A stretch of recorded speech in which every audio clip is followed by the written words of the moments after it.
বাংলাদেশি প্লেয়ারদের কিন্তু বিসিসিআই এবার ব্যান করে দিল আইপিএল থেকে। কেকেআর 9 কোটি 20 লক্ষ টাকা দিয়ে মুস্তাফিজুরকে নিয়েছিল, তো সেই মুস্তাফিজুর রহমানকেও কিন্তু আর আমরা কেকেআরে দেখতে পাবো না। তো বিরাট বড় ধাক্কা খেলো কিন্তু কেকেআর। তো সমস্ত ব্যাপার কি হয়েছে, কেন মুস্তাফিজুরকে ব্যান করা হলো, সমস্তটা নিয়েই আলোচনা রয়েছে এই ভিডিওতে। তাই ভিডিও শুরু করার আগে একটাই রিকোয়েস্ট, চ্যানেলে যারা প্রথমবারের জন্য এসেছো মনে করে চ্যানেলটাকে সাবস্ক্রাইব করে নিও, তাহলে প্রিয় দলের খেলার সমস্ত আপডেট তোমরা এখানে পেয়ে যাবে। তো চলো আর দেরি না করে ভিডিও শুরু করা যাক। তো তোমাদের সকলকেই বলেছিলাম যে মুস্তাফিজুর রহমানকে কিন্তু কেকেআর হয়তো রিলিজ করতে হতে পারে, যেরকমটা পরিস্থিতি তৈরি হয়েছে।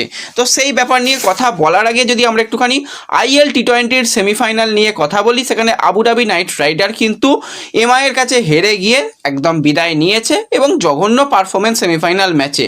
মাত্র 120 রান সেখানে কিন্তু আবুধাবি নাইট রাইডার করতে পেরেছিল, আর এমআই এলিমেন্টস তারা কিন্তু 122 রান 3 উইকেটে করে দেয় 16 ওভারেই। তার মানে একদম জঘন্য ব্যাটিং অর্ডার ছিল এখানে কিন্তু আবুধাবির। সেখানে পর উইকেট পড়তে থাকে, কেউ সেইভাবে ধরে খেলার প্লেয়ার ছিল না।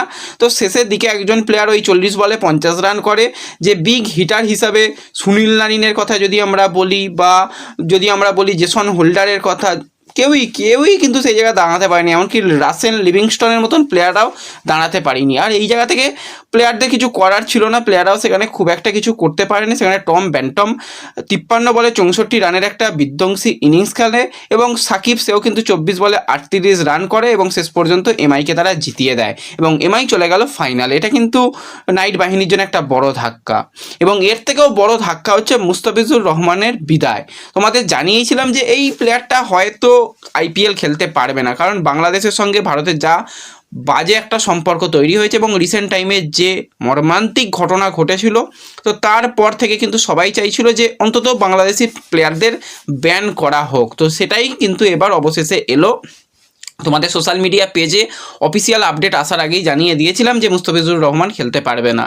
তার একটাই কারণ যে এই বাংলাদেশের সঙ্গে খারাপ সম্পর্ক, এবং কেউই চাইছিল না যে কোনো প্লেয়ার ইন্ডিয়া থেকে এত টাকা নিয়ে যাবে, সেটা বাংলাদেশের সরকারকে তো ট্যাক্স দেবে, বাংলাদেশের তো উন্নয়নের কাজে লাগবে, তো সেক্ষেত্রে দরকার নেই সেই জায়গাতে অন্য প্লেয়ারকে। এবার দেখো, যদি এই রকম ঘটনাটা, যেই মর্মান্তিক ঘটনাটা ঘটেছে, যদি সেটা না হতো, বাংলাদেশের প্লেয়ার খেলার সুযোগ পেত, সেক্ষেত্রে বিসিসিআইকেও খুব একটা দোষ দেওয়ার জায়গা নেই যে হ্যাঁ তাদের প্রচুর দোষ, তারা প্লেয়ারকে অ্যালাউ করেছে কেন। তখন এরকম পরিস্থিতি ছিল না, যে এরকম ওই সোশ্যাল মিডিয়ার পরিস্থিতি দেখে তো বিচার করা যাবে না, সেই পরিস্থিতি তবু ঠিক আছে, কিন্তু তারপরে যেটা হলো খুবই একটা খারাপ ব্যাপার। তো সেই জায়গাতে মুস্তাফিজুর রহমানকে কিন্তু এবার কেকেআর রিপ্লেস করতে চলেছে। 9 কোটি 20 লক্ষ টাকা দিয়ে কিন্তু মুস্তাফিজুরকে কেকেআর দলে নিয়েছিল, দিল্লি বিট করেছিল এবং সিএসকেও বিট করেছিল, কিন্তু সেই বিটে কেকেআর জিতেছিল। এবার দেখো, মুস্তাফিজুর যেই রকম ভেরিয়েশন নিয়ে আসে, এরকম প্লেয়ার পাওয়াটা অত্যন্ত কঠিন ব্যাপার, বিশেষত ডেথ ওভার স্পেশালিস্ট মুস্তাফিজুরকে বলা যেতে পারে। এবং আইএল টি20-তে 8 ম্যাচে 15টা উইকেট, তার মানে ভাবো সেই জায়গায় যথেষ্ট ইম্প্যাক্ট রেখেছিল, এবং আইপিএলেও দীর্ঘদিন ধরে ভালো পারফরমেন্স করে আসছে। তো এই প্লেয়ার হিউজ একটা এক্সপিরিয়েন্স নিয়ে আসতো কেকেআরের জন্য। এবার এখানে বলবে পাথি রানা রয়েছে, ভাই পাথি রানার উপর যদি তুমি পুরো ট্রাস্ট করো, চাপের ব্যাপার। এবার এটাও হতে পারে, কেকেআর তো লাস্ট সিজনে আমরা দেখেছিলাম সেই জায়গায় দুজন যে বিদেশি প্লেয়ার ছিল, স্পেন্সার জনসন এবং অ্যান্ড্রিচ, তাদের তো খেলাইনি বেশিরভাগ ম্যাচ, তারা 2টো করে ম্যাচ খেলেছিল। তাছাড়া কি প্রবলেম হয়েছিল? হ্যাঁ, তাতেও ভাই প্রবলেম হয়েছিল। সেখানে ভাইবা বারোরা যা মার খাচ্ছিল, সম্পূর্ণ ইন্ডিয়ান বোলারদের দিয়ে হবে না। এবার দেখো, চাপের ব্যাপার, এই প্লেয়ারের রিপ্লেসমেন্ট প্লেয়ার, অনেক প্লেয়ার অপশানে রয়েছে যারা কিন্তু আনসোল্ড গিয়েছে, তাদের নিতে পারে। এবার এই 9 কোটি 20 লক্ষ টাকা কিন্তু কেকেআরের পার্সে অ্যাড হয়ে যাবে, এবং মুস্তাফিজুর কোনো টাকাই পাবে না, এবং এই টাকা থেকে কেকেআর যে কোনো প্লেয়ারকে রিপ্লেস প্লেয়ার হিসাবে আনতে পারে। এবার যেই প্লেয়ারদের ধরো তারা রেখেছিল 2 কোটি টাকা প্রাইজ মানি, তারা কি 2 কোটি টাকাতেই নেবে? এবার তারা যদি বলে যে না, আমরা 2 কোটি টাকায় খেলবো না, সেক্ষেত্রে নেগোসিয়েশন করে এই 9 কোটি 20 লক্ষর মধ্যে কোনো প্লেয়ারকে ধরো 4 কোটি বা 3 কোটি বা 5 কোটি দিয়ে প্লেয়ারকে আনতে হতে পারে।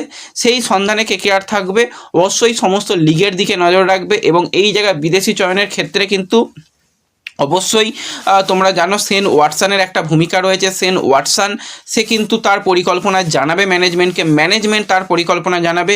এক্ষুনি যে হবে সেরকম নয়, অনেক অপশান রয়েছে, সেই অপশান নিয়েও কিন্তু আজকে আলোচনা থাকবে এই পরবর্তী সময় আরও একটা ভিডিওতে, পুরোপুরি অপশান নিয়ে যে কারা অ্যাভেলেবেল রয়েছে, কাদের পাওয়া সম্ভব, কাদের পারফরমেন্স কীরকম, সেই নিয়ে পরে কথা বলবো। তো ওভারঅল কিন্তু টিম সাউদি এবং সেন ওয়াটসন তারা পরিকল্পনা এবং ব্রাভো পরিকল্পনা করে কিন্তু একজন ভালো মানের বিদেশিকেই আনবে, সেরকমটাই শোনা যাচ্ছে। সেই দিকে অবশ্যই আমাদের নজর নজর থাকবে।